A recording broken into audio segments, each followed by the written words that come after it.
വർഷങ്ങളുടെ കാത്തിരിപ്പിന് ശേഷം കിട്ടിയ മകളെ കണ്ടു കൊതിതീരും മുമ്പേ കെ.എസ്. ചിത്രയ്ക്ക് പിരിയേണ്ട വന്നു. മകൾ നന്ദിനിയുടെ ഓർമ്മദിനത്തിൽ ഗായിക പങ്കുവെക്കാറുള്ള കണ്ണീർ കുറിപ്പുകൾ എല്ലാവരുടെയും കണ്ണുകളെ ഈർന്നണയ്ക്കാറുണ്ട്. 2002 കെ.എസ്. ചിത്രയ്ക്കും ഭർത്താവ് വിജയശങ്കറിനും മകൾ പിറക്കുന്നത്. അന്ന് മുതൽ മകളായിരുന്നു ഇരുവരുടെയും ലോകം. എന്നാൽ ഒരുപാട് നാൾ ആ സന്തോഷം നീണ്ടുനിന്നില്ല. 2011 ദുബായിലെ വില്ലയിൽ നീന്തൽക്കുളത്തിൽ വീണ് 9 വയസ്സുകാരിയായ നന്ദന മരിച്ചു. പിന്നീട് ഏറ്റവും പ്രിയപ്പെട്ട സംഗീതമടക്കം ഉപേക്ഷിച്ച് ചിത്ര വീടിനുള്ളിൽ തന്നെ ഒതുങ്ങിക്കൂടി. പ്രിയപ്പെട്ടവരുടെ പ്രോത്സാഹനമാണ് സംഗീത ലോകത്തേക്ക് തിരിച്ചുവരാൻ തന്നെ സഹായിച്ചതെന്ന് പറയുകയാണിപ്പോൾ ഗായിക. മകളുടെ വേർപാടിന് ശേഷം ഗുരുവായൂർ അമ്പലത്തിൽ പോകുന്നത് പോലും നിർത്തിയിരുന്നു. മകളുടെ മരണശേഷം ഞാൻ പാട്ടിലേക്ക് തിരിച്ചു വന്നത് ഏറെ കാലം കഴിഞ്ഞാണ്.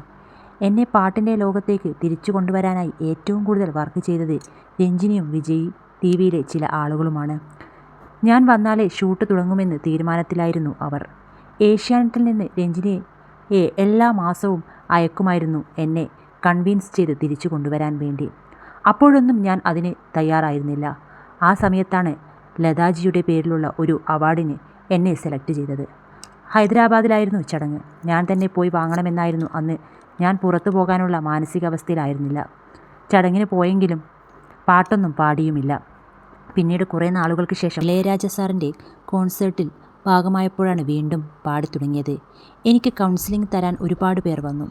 വെൽവിഷേഴ്സ് ആയവരും എനിക്ക് പരിചയമില്ലാത്തവരും രവീന്ദ്രൻ മാഷിൻ്റെ ശോഭച്ചേച്ചിയും വരുമായിരുന്നു. മൂടിക്കെട്ടി അകത്തിരിക്കുന്നതിലൂടെ കൂടെയുള്ളവരുടെ ജീവിതം ദുരന്തപൂർണ്ണമാകും എന്നല്ലാതെ ഒരു ഉപകാരവുമില്ല.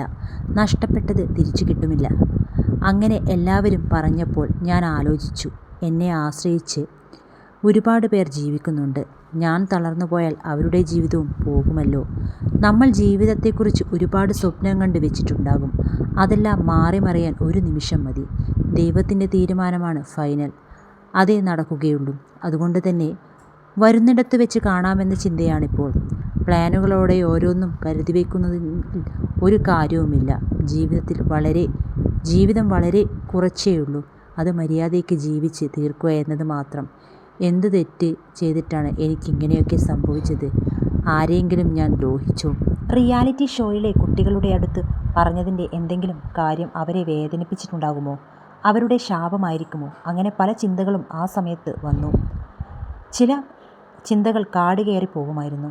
നമുക്ക് ഒരു അനുഭവം വന്നു കഴിയുമ്പോൾ വിളക്ക് കൊളുത്തി നാമം ജപിച്ചിട്ടും എനിക്ക് എന്താ ഇങ്ങനെയെന്ന് ചിന്തിക്കും. പക്ഷേ പിന്നീട് ഞാൻ മനസ്സിലാക്കി, നമുക്കായി എഴുതി വെച്ചിട്ടുള്ളത് നടക്കുമെന്ന്. ഏത് ഭഗവാനെ വിളിച്ചാലും പരീക്ഷണങ്ങളുണ്ടാകും. അതിനെ മറികടക്കാനുള്ള ശക്തിയാണ് ദൈവം തരുന്നത്. അമ്പലത്തിൽ പോകണമെന്ന തോന്നൽ പോലും പോയിരുന്നു. മനസ്സിൽ ഗുരുവായൂരപ്പനോട് ഒരു പിണക്കം പോലെയായിരുന്നു. പക്ഷേ പിന്നീട് തൃശ്ശൂരിൽ ഒരു പ്രോഗ്രാമിന് പോയപ്പോൾ എനിക്ക് റൂം കിട്ടിയത് ഗുരുവായൂർ അമ്പലത്തിന് മുന്നിലായിരുന്നു. ഭഗവാൻ എന്നെ തിരിച്ചു വിളിച്ചതായിട്ടാണ് ഞാനത് കരുതുന്നത്. അന്ന് ഞാൻ അമ്പലത്തിൽ കയറി ഒരുപാട് നേരം കരഞ്ഞിട്ട് തിരിച്ചു വന്നു. എനിക്കൊന്നും പറയാനോ ചോദിക്കാനോ ഉണ്ടായിരുന്നില്ല. അതിനുശേഷം ഭഗവാനോട് കൂടുതൽ അടുത്തു. ഒരു ഏകാദശി പോലും മുടക്കാറില്ല ചിത്ര.